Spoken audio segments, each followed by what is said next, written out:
and gentlemen. We got brand new competition over here on Leagues Online. Please subscribe to Old School Gamer Live. Bring your gamepad and your pride. The competition's ramping up, and this is where you draw the line. You got the passion, then you got the time. We got classic arcades. All you have to do is press rewind. From Nintendo, Capcom, Taito to Konami, Midway, Data East, Sega to Atari. Outrun anyone in an ever Ferrari. Become a rad race on any board and don't feel sorry. I'm battling waves of brigades and it feels so gnarly. I'm jumping through hoops and circuses just like Charlie. My killer instinct, bashful and spectator lobbies will ruin the party. Turtle shells all over your body. We got King Creole brings the stress, no quarter brings a test. Bring your A game, shut your mouth enough and less. Here's the quest, are you ready for the competition? Recognition on leaderboard beyond our comprehension. Be that one, be that number one guy who will decide on Old School Gamer Live. Welcome everyone to another amazing episode of Old School Gamer Live. It's a special episode tonight with a very special guest, Warren Davis. We are excited to bring him on. As usual, we've got these usual suspects laying around. What's going on, guys? What's going on? Happy Thursday. How in the heck you doing, Ryan? You look like you got worked over a little bit there earlier today, huh? Yeah, I slipped on the ice. We had today off from school, and I slipped on the ice. So I'm going to hang out until you guys get Warren going, then I'm going to disappear on you guys. Hey, get some That's Epsom just salt, Ryan. Get some Epsom salt. Yeah. Take it easy. I know you will. Ryan, let's get you out of here real quick. Let's fire off straight to the magazine update, guys. Ryan, what do you got, my friend? Okay, let's see. Let me pull what I want to show you guys here. Hold on. Let's see. Share screen. Window. There we go. That's showing up there. There we go. Oh, is it showing? How do I? That's not showing me real well. No, here we go. There we go. Okay, that's what I want to see. This is a special issue, a special tour issue of Old School Game that literally went to the press about 4 or 5 hours ago. Nice. Primarily available at the cons, will be available in our store to buy separately for a couple bucks. But it's an issue that we put out. It's only 20-some pages long, but it's kind of a tease of what the magazine's all like. So, yeah, a little plug there for Old School Gamer Live. Nice. A couple articles that we published other places, but also some very unique stuff that we've done. I think this is something that I've been working on, the top 10 arcade games. Me and Tristan are working on a book similar to what Brett Weiss has done in the console stuff. So this covers a little bit about memories and special stuff about some of the games. Of course, our sponsors. This one I had fun writing with Jared. I seem to have tag teamed on about everybody else, it seems like, on this one. About retro computing. While some of us were playing on our Intellivisions, other of us, including myself, were playing both on the Intellivision and our Apple IIs back in the day. Computer at 1.5 megahertz with, what do we have? 64K, 128K of RAM. That was big too. That was a big deal, man. The bulletin board was a big deal. We got into those a lot. And then Brian Hall, who we've had in here, talking a little bit about Argon. So that special issue is available at the cons. You'll need to stop out and visit us at one of those to pick up a free copy of that and make sure you're in our list of people that get the regular issues for magazine too. So that's the big thing I've been working on. I got that out the door. The March issue is going to be going out the door next week. We'll give you a little bit of a tease of that. I think the paid subscribers will already have access to it by the time we get together next Wednesday or next Thursday. But we'll talk you through that a little bit then. Okay, very, very cool. Nice. Let's talk about where Old School Gamer is going to be this year, guys. A lot of the locations right here we have on the website. Let's talk about some of these here real quick, Ryan. Okay. First of all, go ahead. First big event for us is Planet Comic-Con. I don't think you guys will be joining me for that one, but it's a traditional Comic-Con format. We're one of two major things there that are in video gaming arena. They have an esports arena, then we're doing the retro esports arena. That'll be fun. 80,000 people in Kansas City. If you think you want to come by, hey, even if you think you might want to help us out I might be able to get a pass for anybody out there if you're in the Kansas City area. Email me, and I'll see what I can do. Then we go on to one of my favorites. This one is going to be a freaking blast. Yeah, we'll be there. The Midwest Gaming Classic. I've been going to the show for 15 years, and I'm gonna have some people come up to have fun with me. Why don't you tell them a little bit about what we're gonna do concerning the whole live YouTube stream there? We What are streaming about. Well, we are. This is where we're going to put together our live tournament / interview booth situation, and we're also going to have a walking interview situation as well. I got some stuff planned. We're going to have a lot of fun at the Midway and the Midwest Looking Gaming forward to Classic. So I was going to say, Ryan, you've been going to this thing before it was even a classic, then, huh? It was back when it was the regular games. Back when we were new. Not quite that. It actually started out 20ish years ago as a Jag Fest, just about the Jaguar. Oh, really? Never knew that.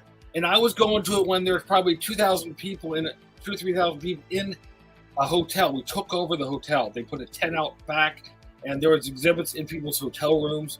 It was nuts. It's now downtown Milwaukee, and 15 to 20,000 people.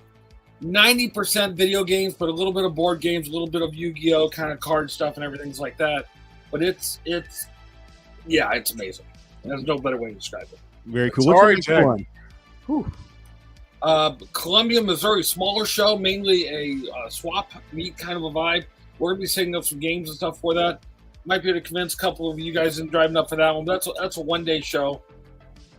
Cork's going to a couple times now. That's off in Columbus, Ohio. That's one thing that our guest is going to be at that one. And it was just announced that Howard Scott Warsaw of E.T. and Indiana Jones and Yard's Revenge thing will be at that one. That's sweet. Des Moines Con, we're still working on our negotiation with them. That's a local show for me, 10,000 people. If I've got some local friends that are interested in helping out with that, same deal stands with Kansas City on that stuff. We'll hopefully be running some different gaming stations. Let's see, Illinois Game Con. I can put the news out here. I think the promoter would like to promote a little bit more, but a certain friend of mine, an older guy who wears a referee shirt a lot from Iowa that had something to do with video gaming back in 1981, something to do with Twin Galaxies, is due to be announced as being at that show soon. Very cool. Classic Game Fest. You're going to join me down at that one, right? No quarter? Yep. We're going to try to do like what we're doing Midwest Gaming Classic. That's the show I've been going to. Old School Gamer got its start at that show. I met up with a bunch of writers, and I put it all together at that show, and then we debuted at the Portland Retro Gaming Show. But that's a cool one down in Houston or Austin, Texas, and real fun show. Game On Expo. I might come to that. Phoenix, run by John Lester. Yeah. And I've got him down. I was texting with him about an hour ago. He's going to be a guest on the show. We'll probably bring him in on a guest maybe in June or July so you can talk about what's coming up with it. And we'll be doing an arcade game auction down there, which we also, by the way, do at Midwest Gaming. Nice. Vintage Computer Festival. There are these. There's probably half a dozen around the country. And there's one in Chicago I went to last year. Wholly not prepared for this. Now imagine, okay, you guys remember the movie War Games? Heck yeah, that's one of my favorites. Remember Matthew Broderick also in Ferris Bueller's Day Off? Yep. You know the level of computers they showed there? Yep. 8-inch floppy drives and Uh-huh. Yeah, there's people there that celebrate these computers. Oh boy. All the way through the VIC-20s, the Commodore 64, up to the Apple II.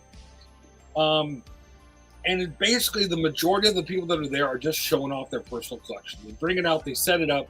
They show people that are finding ways to do Google Maps on a Commodore 64. That's nuts. Well, let me ask you this. Does anybody have an IBM punch card computer? Because if not, then that's not a vintage computer. Is there room for that? What's called old iron. They have terminal stations that basically print out, Oregon Trail on a printed screen. That's awesome. Yeah. You need a whole room for that. That's in Chicago. It's a cool event because they don't charge admission for it. They go off of donations. They do some neat stuff with that. So it's a neat event. Portland Retro Gaming Expo. Oh my gosh. No quarter, you're going to make it to that one.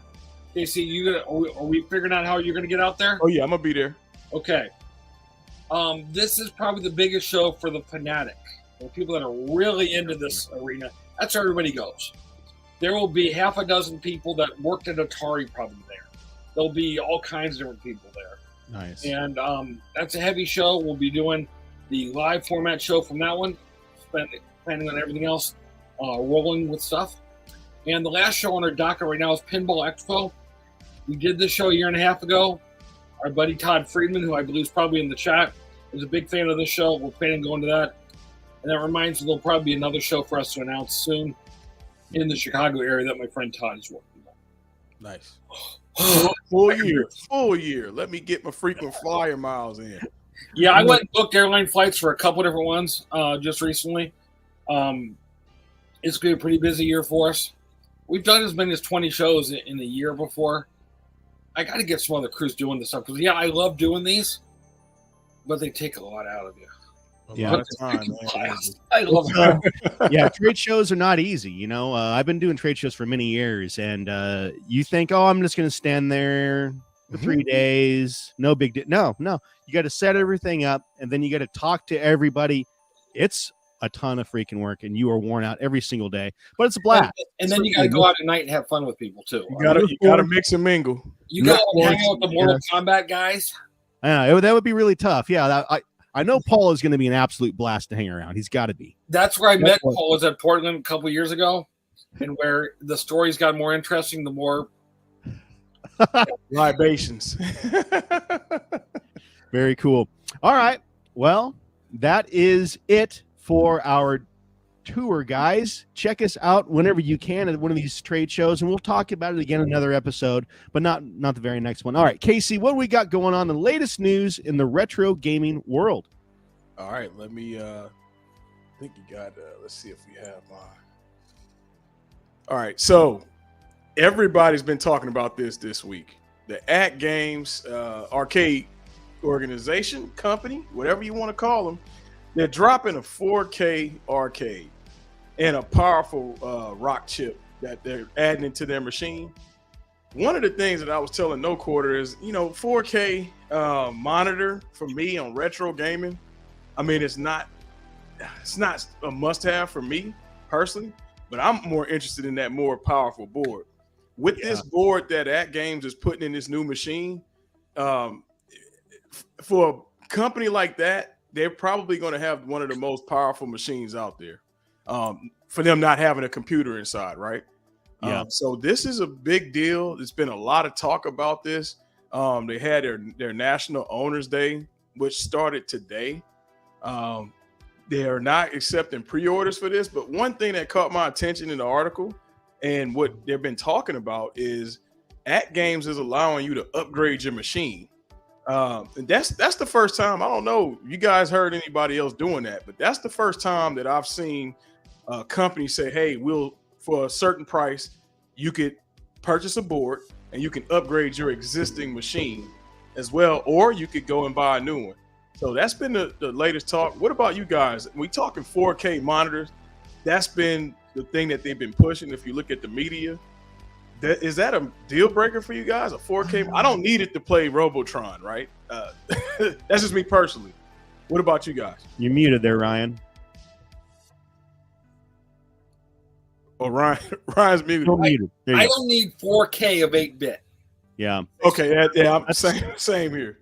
I mean, I can imagine making some of the other stuff look good, and yeah, that's the next step up on the stuff they're doing. And I hope you get a hold of one of their pinball machines and other stuff too. Yeah, the pinball. Unless you're playing the modern stuff, that's not me. Yeah, that's kind of my thought too. Like, do I need my 8-bit, 16-bit games in 4K? I mean, they look great on the screen that they've already got. I would like to have the more processing power. But what if we do decide to start playing Steam games? What if we do decide, Mortal Kombat 11 looks fun. Maybe we should fire that off. It might be nice to have that screen. I don't know, guys. I haven't played on the Legends. Are you seeing that when you play the newer games, is it lagging or anything? I mean, you really need the power? No. Yeah. Well, on Steam, when it comes to Steam. Let me say this. I have never done that on Steam. I play Antstream on there, and it plays great. It plays great. Yeah, I never have done Steam, so I don't know what the newer games, how they do run on there, actually. So I can speak on the Steam part. Now, I've tried to run a couple Steam games, and it freezes and locks up. I mean, you can fire them off, but it's not the best performance. Now, Antstream, I was impressed with the Antstream performance on there. It played smooth as butter. I will say the pinball machine, here's the difference maker for me when it comes to pinball. not only are they going to have a 4K play field, but they say that they're dropping 100 4K tables. That's a difference for me.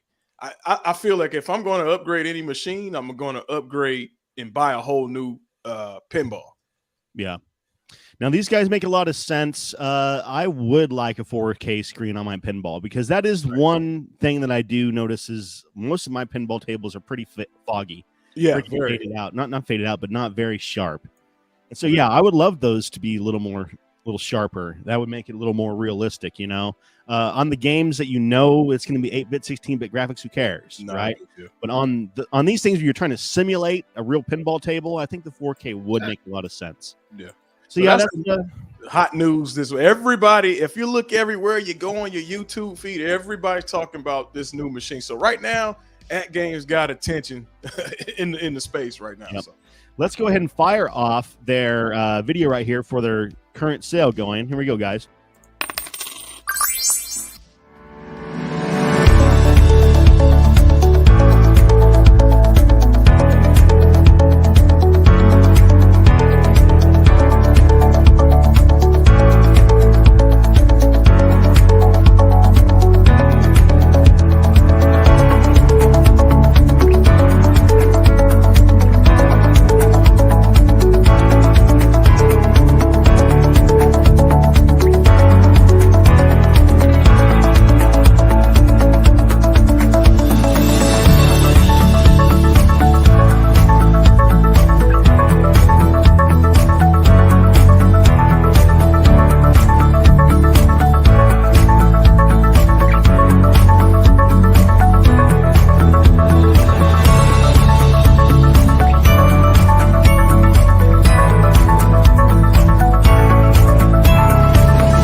So there you go, guys. Okay, so Chat GPT. I want to be able to play Donkey Kong like Billy Mitchell. Help me out. Type it in. I'll probably do it, man. They're gonna say get back in the practice room, Ryan. You know what we got to do is have Chat GPT do a text-based game. See what happens. It could solve Zork for you or something, or yeah, okay. Anyway, guys, I was like, okay, well, everybody's jumping on the bandwagon. Chat GPT. There's your National Owners Day sale going on right now, guys. Go check that out. Yeah, that'd be funny to see what Chat G. You know, I jumped on there today and it told me that the website is overloaded. Come back later. Really? Too many people are using it. Yeah. To buy? No, the Chat GPT. Oh, the Chat GP. Oh, yeah, wow. yeah. I decided to check it out. What it's all about, you know? But it's overloaded. It said. Well, I see they accomplished what they set out to accomplish because I'm looking at the chat and so many people saying they done spent some money. Mitchell B said they got him slipping. They caught him with the BitPixel marquee for $80. People are losing their money today, boy. Steven says he's busy buying too much stuff. It'll get you, man. Steven, I'm right behind you. Awesome. All right, let's move on to our, where are we at? Weekly roundup, guys, where we talk about some tournaments going on in the community. Polycade has their last of the Asteroids Cup going on. It's going on right now. Get in on that. You got to buy the game, and then you can compete. Well, let me tell you, they got some pretty phenomenal prizes going on this. You see down there, you can win.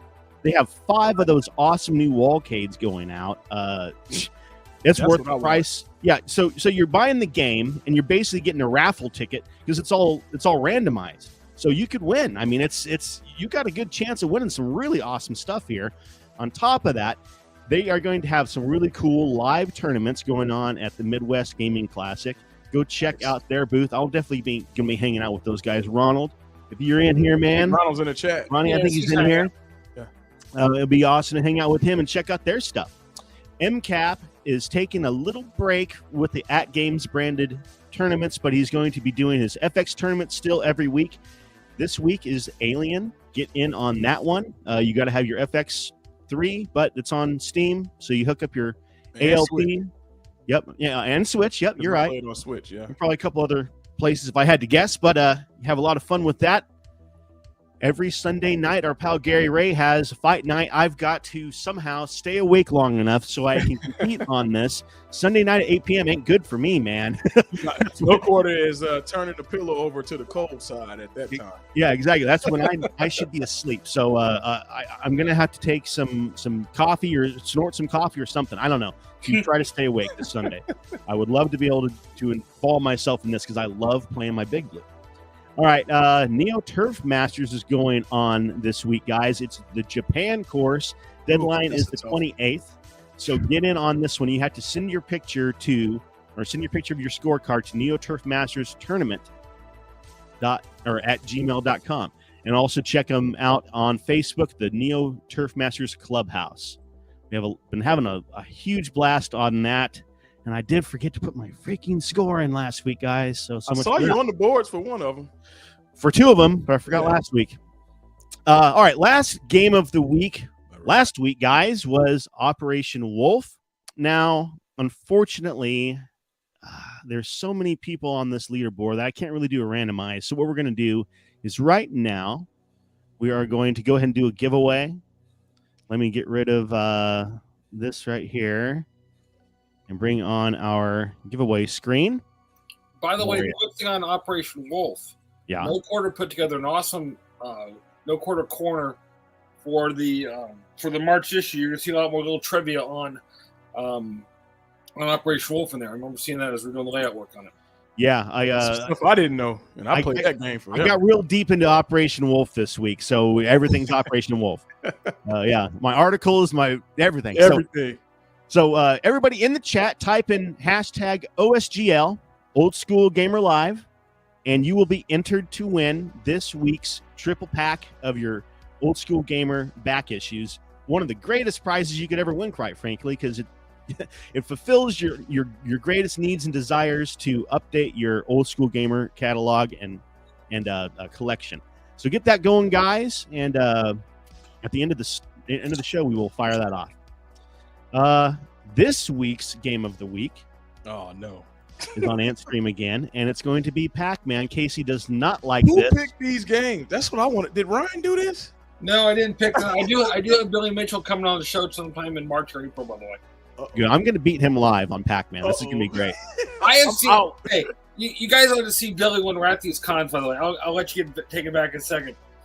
You know, Pac-Man has a place you can hide, so he can crash Pac-Man at the 256th level, but take breaks every 20 minutes, sign autographs, go to the restroom, get something to eat, then come back and play the game. Yeah, it's fun to watch. I'm out. Hey, that's not my. I'm okay, but I seen No Quarter. He putting up numbers. I said, don't even involve me with that. No, I'm not getting involved. There's all kinds of controversy surrounding Billy Mitchell and all these different stunts and stuff. But I will tell you, I've watched him on Twitch for many years, and he is absolutely legit. He knows what he's doing.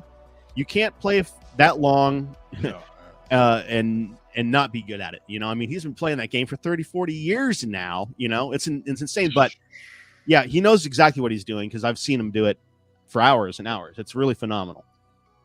All right. So anyway, yeah, this week's game of the week, guys, is Pac-Man.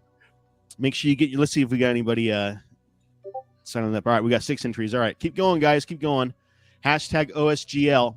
And I think No Quarter, you failing. You want to be humble. This boy is humble, but I'm gonna say it because I know he doesn't want to say it. But No Quarter has a Twin Galaxy record for Pac-Man on the arcade 1-Up. Well, I did. I'm pretty sure. No, you were still number one last time I looked. Really? Yeah, you were still number one. It was only, I think, 181 or something like that. So it's not very much. It's not even 200K. Once I need to learn the last pattern. Once I learn the last pattern, I'll be able to crest 200K and I'll be able to hit the 1 mil. I'll be able to get past 1 mil with that last freaking pattern. But I'm working on it. I'm working practicing, Bub. Yes, it's not the easiest thing in the world, but it's an absolute blast. I love that game. It's really starting to feel like this show, by the way, is going to. I think we need to start telling people it's going to be an hour-long show because we've been going 25 minutes, having a freaking blast with it. People are enjoying it, and we haven't even brought down our special guest. We haven't even Davis. Well, we're getting to that. See, you're holding me up. We're getting to that. so the thing is we've been asked by many people now to extend it to an hour. I guess we never told you that we actually have done that. We have extended it to an hour. So FYI, Ryan, the show is an hour now. I'm bugging out. Yeah, just letting you know. Let's bring in our guest. Everybody's been waiting for us to shut up and bring on Warren Davis, legendary game developer. My friend, how in the heck are you? I am doing very well. How about yourself, all of you guys? Nice to see y'all. We're doing very well. Thank you so much for waiting in the green room for us to get through all that. Thanks for all the free drinks. Hey, anytime. No problem. Send the bill to Ryan. Yeah, send the bill to Ryan Berger. He knows where to track me down.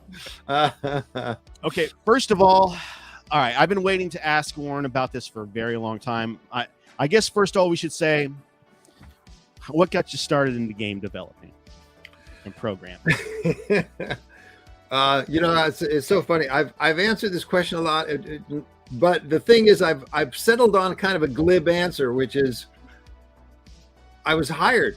It was a job. Yeah, it's like I got a job, and my job was making games. It's like, job, right? I should make a game. But honestly, no. To get a job like that was absolutely a dream come true for me. I'll date myself, but I was in college when the first arcade games came out. My freshman year, I remember them wheeling in, the first arcade games into the student union, and I was just captivated by them. I was studying computers anyway, and I just always dreamed like that must be the most amazing job, to be able to make a game. I always, going back even to teenage years, when I did have access to a computer, oddly, I had access to a computer in my high school, which was extremely rare for those days. But I was fascinated by computers, and I really was fascinated by their use for entertainment. I just thought these, to be able to use these devices to entertain people, that would be a dream. And so, yeah, getting a job making video games was a dream for me. Do you remember what those cabs were that they rolled in? Yeah, it was like Computer Space or Space War, one of those. Pong. We had Pong. And then, every few months they'd bring in something else. You know, we'd get Breakout and then Nibbler and Tank, and we just had, you know, they would all come in, and very slowly, like you know, the pinball machines would get pushed away and get replaced with video games. We used to have pinball machines. We used to have electromechanical arcade games in our student union. Remember the old baseball game where, you know, you hit a button and the little bat turned and you hit, you try to get the ball. So that was the state of the art before video games, and it just changed everything. Oh wow! Hello everybody. I'm seeing everybody in the chat say hello to me. So hello back. They've been waiting, Warren. They've been waiting for you. They wanted us to be waiting. Yeah. Thanks for being here. I hope I say something interesting. So what I've been wanting to ask, man, is please explain your process on the video digitizing for NARC and for Terminator and for REV X and all that stuff. How did you develop that technology?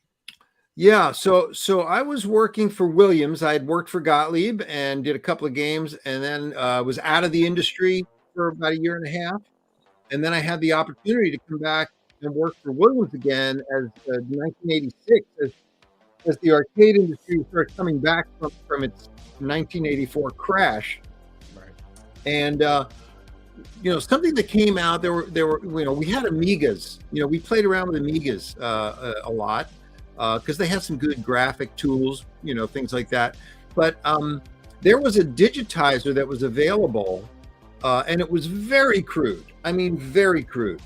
But we had one, and I started playing around with it, and I just really believed very strongly that digitized graphics was going to be the future of video games. You know, the thing is, we kept trying to up the ante. You know, we started out with black and white. You had Pong, you know, then we had blocky black and white, then we had better resolution, and then we had 16 colors, but then we had Laserdisc for a really short time, but that did not work out.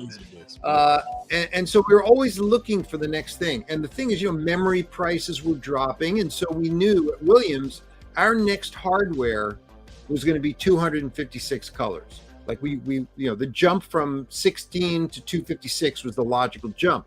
And so, you know, I started just sort of experimenting with the idea of how good can we get graphics? Can we get movie quality or close to photographic quality with 256 colors? So the first digitizer we had was, you know, just very clunky. You couldn't do anything moving. You had to have it on with a static image, and you had like a color wheel, and you'd have this old, you know, clunky CCTV black and white video camera. You'd point it at something, and then you'd have to rotate the color wheel over a period of, like, you know, 30 to 45 seconds, and it would create a red, a green, and the color wheel had filters. So you had a red, a green, a blue, a clear, and then the software would mash it all together in a full color image. So you can get a beautiful image, you know. So you had no analog camera at all. It just was straight digital camera to the computer. Well, I mean, I think the cameras were analog. They were CCTV. They were, you know, closed circuit black and white. Okay. Yeah. So it was like a broadcast camera then? No, like a security camera. Sure. Oh, okay. The old style. You know, nowadays they're tiny, but, you know, they had a little bulk. Big security camera. Yeah. And, you know, the resolution wasn't very good. Anyway, you know, you couldn't use a color camera because of the way the color, you know, you needed a black and white image filtered through all these filters. So, anyway, but that was really promising. And then the important thing is that I started playing with what we call color reduction or color quantization. I started combing through technical journals in libraries to find algorithms to reduce, you know, thousands of colors down to a smaller number to get a good representative sample so that, you know, your image looks as close to photographic as it possibly can. And I found some algorithms, and I implemented them. And so, you know, a couple of years later, when the Targa board came out, the Targa board is really what allowed us to grab in close to real time, you know what I mean? Good enough that we could freeze frame a videotape and grab a frame of video. The Targa board did not require a black and white camera, so you could bring in a color video image and it would digitize it. It also the Targa board came with a software development kit, so I could write my own software to control it.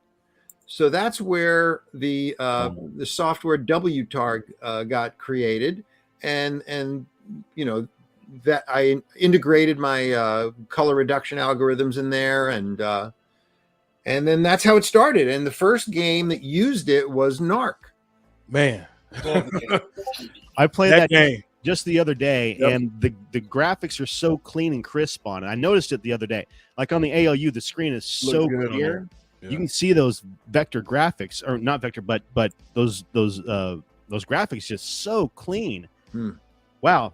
I didn't know that was the first game that used it, because that arcade machine in my local arcade had all the attention. And I can remember the big red "Say No to Drugs." Don't do drugs. Yep, "Say No to Drugs" was on the top. Sure. And everybody was lined up, it might have been the graphics, no quarter, like you said, that was drawing our attention. Yeah, that game was sponsored by Nancy Reagan. Technology went on to what other games? I mean, we've got the combat stuff. We've got what else was that same technology moved into? Oh, I mean, pretty much everything Williams came out with. A lot of games. Well, the High Impact Football came out after that. Trog, where they basically did like claymation, you know, and just posed characters and took frames. You know, genius, you know, use of the technology. And then, of course, Mortal Kombat later on, Terminator 2, Revolution X, WWF. You know, so many games. And the thing is, I left Williams. I had quit at some point because I was working on a digitized game with John Newcomer at the same time Narc was being developed by Eugene Jarvis and Jack Hager and George Petro, and I was working with John Newcomer on another game that got canceled. And then they wanted me to work on a football game. I really didn't have any interest in working on a football game. So I quit and I went off and made Exterminator for Premier Technology. I love that game. And then they hired Ed Boon, and Ed Boon ended up doing High Impact Football with John Newcomer. Remember that? So that was it. And then, you know, the funny thing about High Impact Football, all of the players, their number on their shirt was 88 because they would flip the characters. So. I still play that game. I still play that one. I thought that was funny.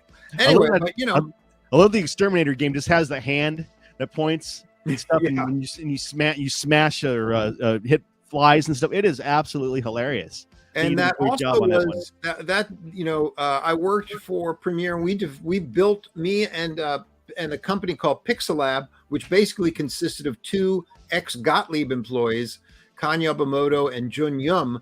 The three of us built that hardware from the and system software from scratch, and it was digitized ready. So it was 256 color foreground and background. And then you know, I wrote some tools so we could digitize stuff. And Jeff Lee was my artist for that. And so it was the 2/3 of the Q-BERT team back together. Well, can we go back to that? That's the era that I got. Yes, I love the games when they got digitized. We got, you know, you get Mortal Kombat instead of Street Fighter that was more cartoony. But can you give us, I've read this in your book, which, by the way, we need to put his book up on the screen, about a little bit about how Q-BERT got its whole line. Yeah, sneak it in there. There it is. Yeah, about how you built the game, because you're able to build a 3-dimensional pyramid. Wait, what are we talking about? on the original Q-BERT game, the 3-dimensional pyramid. Right. So, yeah, pseudo. It wasn't truly 3-dimensional. Yeah, but it looked that bit, and how that then you build a game around it. Yeah, well, it was. I don't know. It seemed like a thing to do. It you know, Jeff Lee created the the cubes. Oh yeah, there he is. There it is. Available on Amazon or wherever your favorite independent bookstore online. But even better, buy it at one of the events that Warren's at. He'll sign it for you. And yeah. Well, I also sell signed copies online. If anybody wants, if they don't think they'll see me and they want a signed copy, I I have a website called Warren Davis Shop, all one word, .square.site, SITE. And yeah, if anybody wants, they can buy a copy there, and I'll sign it for them. Nice. All right, let's get into Q-BERT. Where did that come from? Well, so we were talking about that. Jeff Lee had created this screen that filled with cubes, what we call the Escher pattern. It was, basically it's a representation of a cube on a two-dimensional surface. And the thing is, that illusion is thousands of years old. There are tiles on the floor of a Roman villa that have that exact pattern. So it's not like we invented that. But Jeff was just looking to, he was actually supplying a background for another programmer, Kan Yamamoto, who really wasn't, he just had it in the background. He wasn't doing anything with it. He was playing around with some weird thing where we had the ability in our hardware to swap the foreground and background. And he was just experimenting with that. And he just wanted something to fill the screen. So the book is called Creating Q-BERT and Other Classic Arcade Games. Easy to remember. Yep. So, but when I saw that, I was looking. I wasn't even looking to make a game at that point. I was really just looking for, I guess I want to say, something to learn. I was trying to teach myself some technique, and I thought when I looked at that, well, if you carve that screen filled with these cubes into the shape of a pyramid, and you had something that fell on the top, it would have one of two ways to bounce, right? And then, every time it landed, it would have one of two ways which way to bounce. That's binary, 0 or 1. So in one byte with 8 bits, you could actually make up to 8 choices for a ball, and that's the path of a ball from top to bottom. Anyway, so I thought, okay, I'll teach myself randomness. I'll create a random number generator to get random bytes so I can have the balls bouncing down randomly. And then I have to figure out gravity and collision detection. And I had to sort of simulate 3D graphics with with no floating point code processor or trigonometric functions. I had to just basically fake it. That's what we did back then. That's amazing. Wow. Once I had the balls bouncing down the pyramid, it was like everybody was like, "You should turn that into a game." And I was like, "Oh, okay, maybe I should." So that game has some really unique things to it. It's one of the only games that has a diagonal joystick on it, and it's one of the only games that has a physical knocker inside. Where did that idea come from? Well, that was one of our technicians. We had an engineering tech. His name was Rick Ty, and the game is being developed, and of course, everybody in the office could come by and play it, and that was valuable feedback for me. And so at one point, Q-BERT wasn't called Q-BERT then, but he was jumping around the pyramid. He was avoiding the balls. He was jumping off and dying. And he said, you should, because we had all the pinball knockers lying around. He said, it'd be cool if when he falls off the bottom, you put in a knocker and the knocker goes off. And I thought that was a genius idea. The whole idea being it would be the sound of his body hitting the bottom of the cabinet. So we put the knocker in, we tried it, we hooked it all up. And the thing is, it sounded like knocking on the door, which is not what I wanted. I wanted it to be more of a thud. And so I was a little disappointed, but we kept playing with it. We would, eventually we put these little pieces of foam. Back in the day, if you bought a tube, integrated circuits came in a long plastic tube, and at the very end, were little pieces of foam. And so we put one of those up against the wall, and that softened the sound. And I was like, "Oh, that's it. That's fantastic. Let's do it." So we went to management. We said, "Hey, we got this really cool feature," and they were like, "Yeah, okay. Well, look, we got plenty of pinball knockers. We were happy to get rid of them." But the foam, getting the foam, buying the foam, having a person go in and glue it right where it has to be glued. They didn't want to do that. Would have added too much manufacturing or labor cost to the manufacturing. So they nixed that. Oh, so it was only in a few cabinets then? What? No. The knocker? The knocker's in all the cabinets. The foam is not in any of the cabinets. Just the foam. Yeah, Oh, the that's foam is what they hilarious. Just they couldn't have supplied that to operators. Say, hey, here's a little upgrade. Add this for more effect or something. Wow, that's crazy. You know, I am noticing there's an echo. I don't know if anybody is hearing that or I don't hear it. I don't know. I was hearing it. Yeah, I'm hearing it on my end. So. yeah, I'm on my end too. Boy, is it me that's echoing? I don't know. I don't know. Hmm. Quickly, I don't know, guys. I'm gonna bust out of here, Warren. I'll talk to you a little bit later. Ryan, good to see you. I'll see you in Columbus. Very cool. See you guys later, man. All right, Ryan. Anyway, Warren, thank you so much for being on, my friend. Yeah, my pleasure.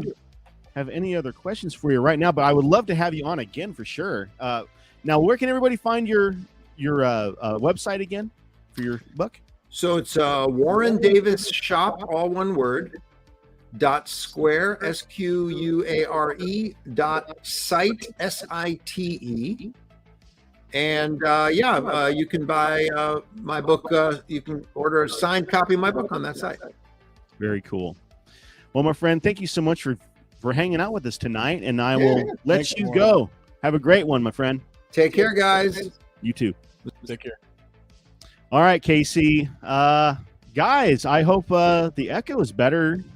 Maybe with the other two guys gone. He said it was on your end. Is it on me? Test. I don't know. All right. Let's get on to our next segment, guys. Where is it here? Where is it?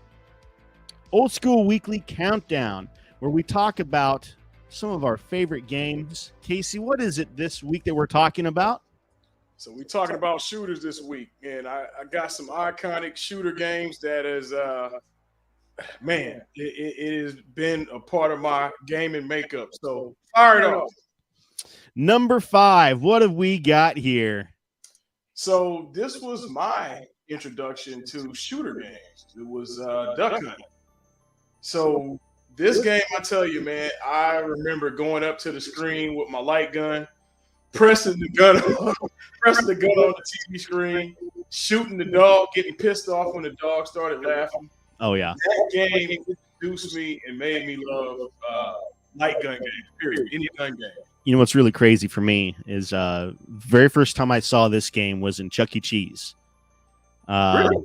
Yeah, I was in Chuck E. Cheese in California, in LA. I think the first one, where it had the 2 stories. I think it was the first Chuck E. Cheese ever. It was a 2-story Chuck E. Cheese. And in that Chuck E. Cheese, they had this Nintendo cabinet with Duck Hunt on it. And that's the first time I ever saw a shooting game. I thought it was the coolest thing I've ever seen. So was it the Nintendo Play 10? It was a Nintendo cabinet. I can't remember. Play Choice 10 or whatever. It probably was. Number 4. Wild Gunman. So you guys going to see me talk about a lot of NES games because I had all these, because I had the light gun, it came the entertainment pack. I actually still got my inbox system that I got for that Christmas. But Wild Gunman was the next one. That was another one of those games I couldn't put down. Wild Gunman, Duck Hunt. That's my number 4. What about you? Have you played this? And then if you guys like Back to the Future, you know why this game is on here. Back to the Future was one of my favorite movies. This is a game that I didn't play, man. I played it later on, but not when I was a kid. Yeah, this is one that kind of slipped on by. Number 3. Oh man. I got a love-hate relationship with this game. This was the first game that light gun game that I played in arcade. I was fascinated with the Uzis. When I saw Uzis affixed to a machine, I immediately went to it. So Operation Wolf, and I play this right now. I'm actually in a back and forth with no quarter on the end stream boards. But Operation Wolf is at the top of my list. So I like this one, Custer's Revenge. Yeah, that's going to be number 1. Hogan's Alley was good too, but it's not in my top 5. Shoot. It's good. You know, one game that isn't on the list is a game called, what was it called? Gotcha on NES. Do you ever play that one, the paintball game? You had to control it. You can control your movement left and right with the controller, but you were shooting at the same time. I would control it with my toes to move left and right, and I would shoot. Yeah, I don't know if any of you guys remember that one. That was a blast. I love that one. They say the echo bug them came out with. I don't know what's going on. Oh yeah, let's bounce you out real quick. Maybe it'll do something. I don't know. This is it's getting out of hand. Test. Yeah, I don't know what's causing no echo. I love Spy versus Spy too. I love that game. When I was a kid, I didn't know how to play it. I didn't know what I was doing, but I just loved spending time playing that game. All right, number 2. What could number 2 be? This game here, Revolution X, and the guy who was a part of this, he just left. But Revolution X was another hot game. It was one of those things, man. When you walked in the arcade, they had a big old Aerosmith stand-up in Aladdin's Castle. Everybody was in line when this machine came out. They had the music, they had the graphics that he was talking about. This was one of the ultimate games. Me and No Quarter actually played against each other at Gallop and Ghost. This is in my top 2. It had to be in my top 2. It's probably my top shooting game. I absolutely love this. That's your number 1? Yeah, this is my number 1 because it has so many different paths you can take, so many different secrets and stuff. It's such a blast when you start getting into the game and learning all the different mechanics. It's been a couple of years since I really was into it, but it has so many different things to do. It's so super cool. Number 1. What is Casey's number 1 shooter of all time? Terminator 2. You know, that's one of my favorite movies. I still watch it to this day. This was one of my favorite games. The movie game came out. The hype was real. I was in line. I played this. I lost a lot of money behind this game. This is my number 1. I know No Quarter got on me. He said, why is that number 1? Terminator 2 is my number 1 game. I don't have the cab, but I do play this on my ALU. So number 1 is Terminator 2. Very, very, very cool. I do love the game. It's so linear, though. I don't see a lot of replay value in it, but it's still fun. You know, if you can do some high score chasing on it. You really can. But if it's against Rev X and Terminator 2, I'm taking Rev X all day long. That's just my opinion on it. All right. One last thing, guys. We are going to do a little gameplay here. Now, we had our pal Warren on. He did the graphics for Revolution X, did the graphics for Terminator 2. He also did the graphics for a little game called Joust 2. I'm going to see 1 million points. I'm saying the programming for it, 1 million points.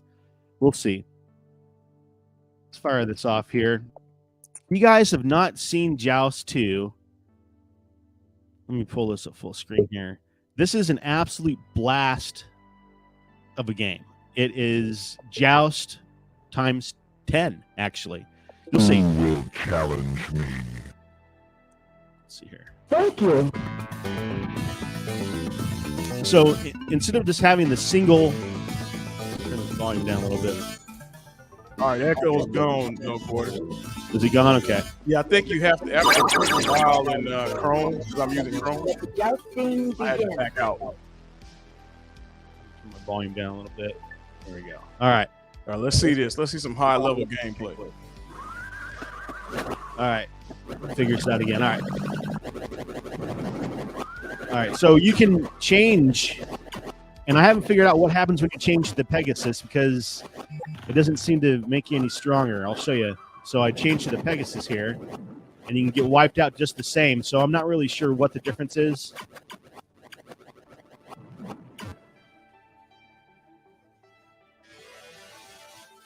Yeah, let's make this full screen.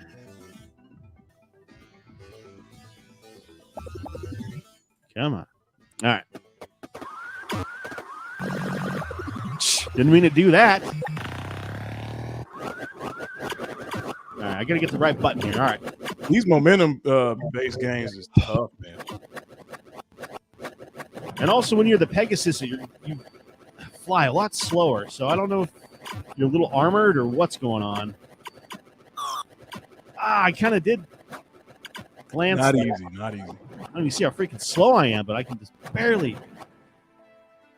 All right.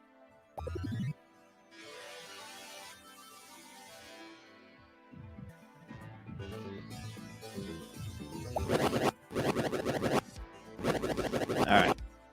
Let's see if I use little Joust 101 skills. Seiko said, ooh, lava bag. Ah. I don't know. That's it. Yeah, I can do better than that. Did they add voice into this? Yeah. That's crazy. So Raven said that he never played Joust. Well, it's a very rare game, actually. They didn't make very many of these cabinets. A lot of people pretty much think this is a complete failure of a game. But if you're a Joust fan, you're definitely going to be a Joust 2 fan because it just takes Joust and multiplies it fivefold. You have different screens, you got different characters you can play as, all kinds of different enemies. It's nuts. It really is. Mitchell said he plays this on the ALU.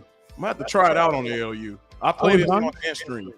Are you doing it on Coin Ops or something, or?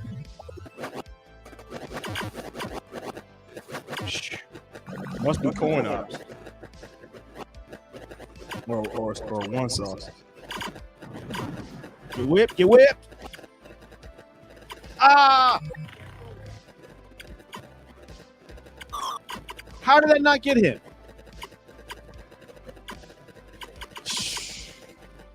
Well, that's that. So anyway, Ron, no, it's not a. It's a bring you up BYOG.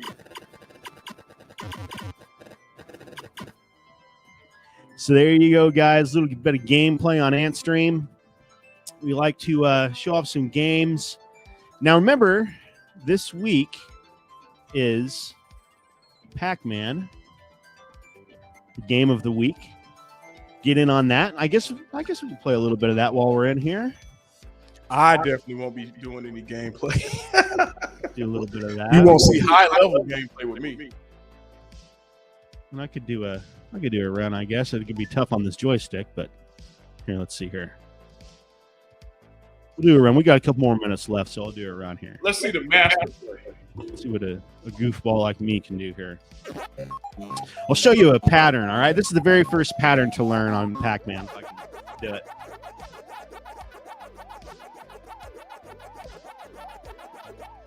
Well, I already screwed it up. So much for that. Some pattern. Yeah, I already screwed it up. And this joystick is really, really tough to play Pac-Man on. So much for my 181, huh?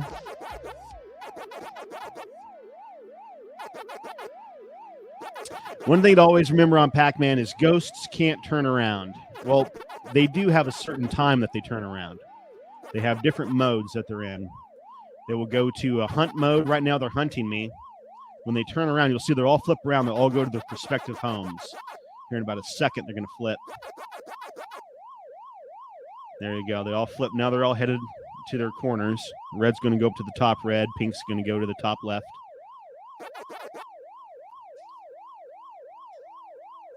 And right here is the Billy Mitchell hide hole. It only works when they're all up above you.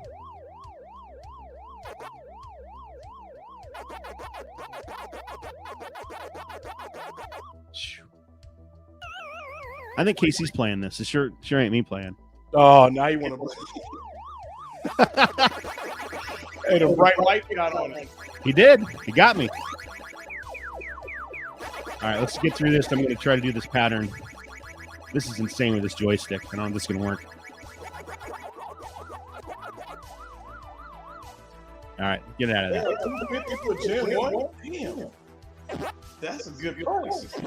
All right, here we go. Yeah, I'm using this 8-video hand controller here, so I'm going to just really focus on this.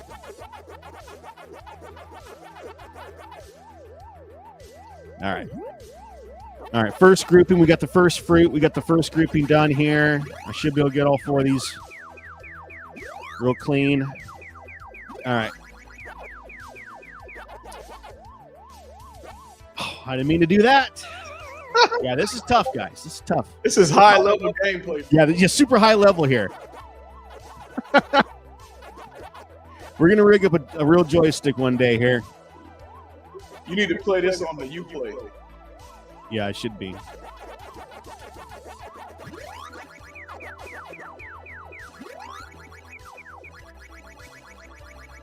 I could have got.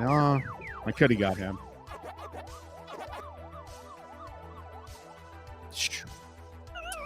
It ain't gonna happen tonight, guys. I'm gonna get through this and try to. Yeah, I can barely control this thing.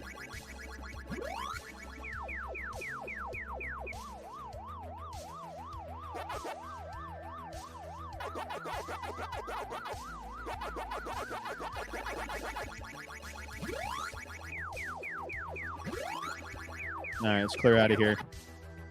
Maybe pull this pattern off.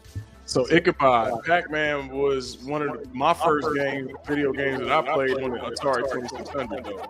That version. Didn't play the arcade version, 2600 version, which was terrible. Yeah, the 2600 version is really hilarious. But I love that game, though, Porter. Yeah, when I was a kid. Me too. You can play it a lot easier than this one. It doesn't have as many rules as this game does.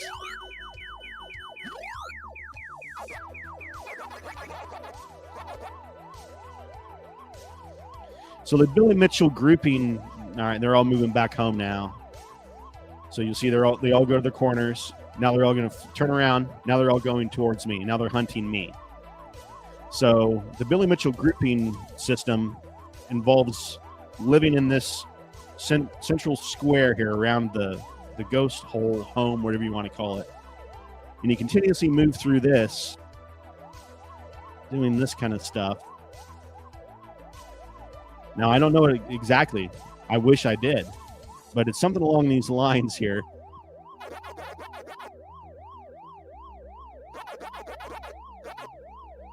All right, let's get the hell out of here.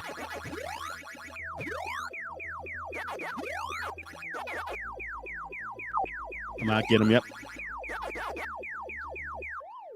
That was a nice cleanup. I should have got that fruit too, but I got jammed up there. All right, might be able to get all 4 of them right here.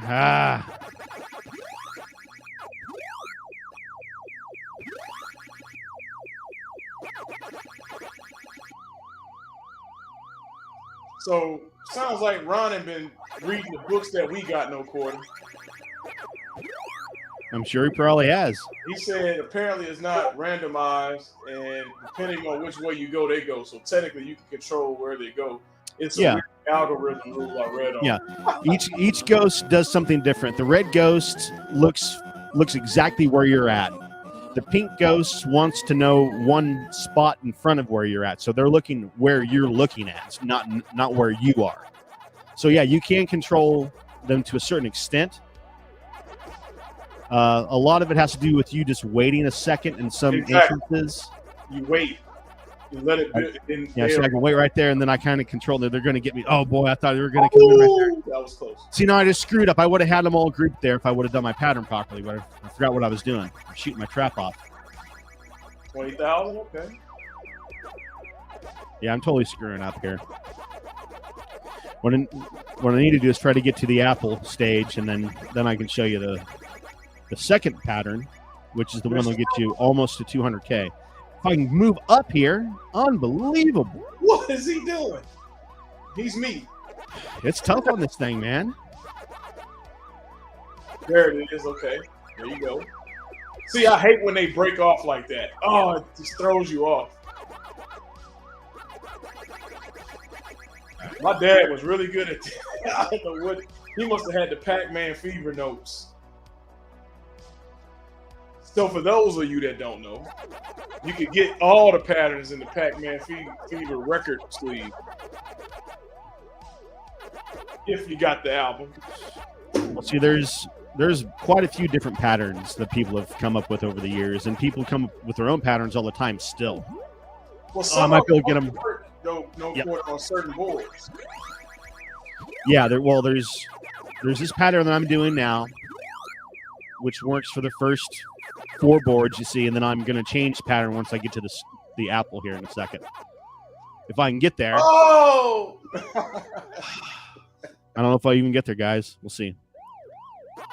And if we do, I probably won't be able to pull it off because it's one of the hardest patterns that there is, because there's a couple of really quick switchbacks. There it is. So I'm clean this crap up real quick. Get out of there. Oh! Boy, I might make it. All right, we're good. We're fire.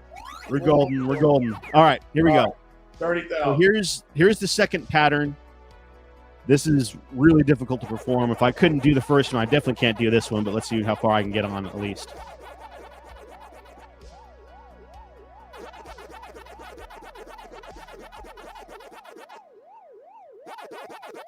All right, this is where it gets tough. Ah! Screwed it up. Screwed it up. That's it. That's it. You got a group, though. No, that's it. That's it. Once that's it, you're done. He said, I'm done. That's it. Yeah, I absolutely love that game because it's take some thought, man, and quick thinking. There's patterns that you can remember, but you have to be able to perform them perfectly. If you can't perform them perfectly, then there is the knowledge of how the ghosts react and how to control them. That is your second tool in battle against them, basically. I don't know what else to say. Your second tactic. Yep. So there's a bunch of different ways of playing that game. That's why I've always loved it. So this week, guys, game of the week, Pac-Man on Antstream. Get your scores in, play along. As you see, it's the One Chance Pac-Man Challenge. Now, before we bail, guys, we have to do our raffle. So let's pull that up one last time. Who got it? Where's my raffle at? What happened here? Where are you? Ronan, I want to see you on Antstream. I heard you on Antstream now. I want to see your score. And matter of fact, you better follow me on Antstream. Matter of fact, put your Antstream screen name in the chat. I'm going to add you right now. I want to see. All right, guys. Here we go. We're going to fire this off. Who's going to win?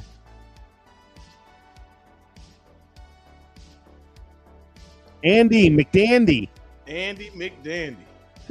Hit us up, my friend. Andy McDandy.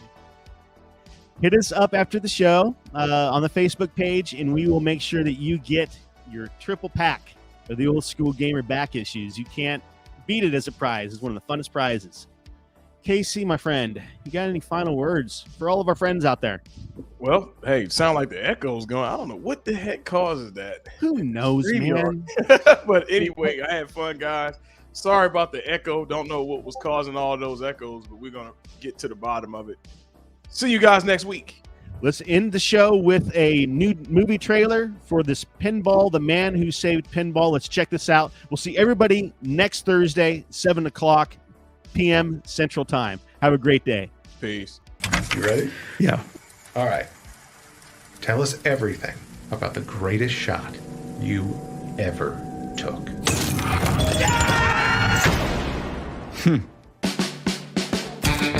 I'm Roger Sharp. I've always wanted to be a writer. Wife, girlfriend, Boyfriend. Divorced, actually. You should be happy. You finally wrote something important. So you're single. Welcome to GQ. Are people still going for drinks? Actually, I have a date. This probably sounds weird, but I play pinball all the time. Helps me focus. Are you any good? It may be the thing that I am best at. Why are they taking the machines? We got busted. It never even occurred to me that the game was illegal. But for over 3 decades, pinball was banned in New York City. I want to show the city council members that they've had it wrong for all these years. Oh, you're a reporter? I just have a question about the pinball ban, sir. Somebody keep these damn kids away from me. We're going to set up a hearing, and we'd like you to come in to testify. You're going to play pinball at City Hall? I want to redeem the game. That is a game of chance. That is a game of skill. Well,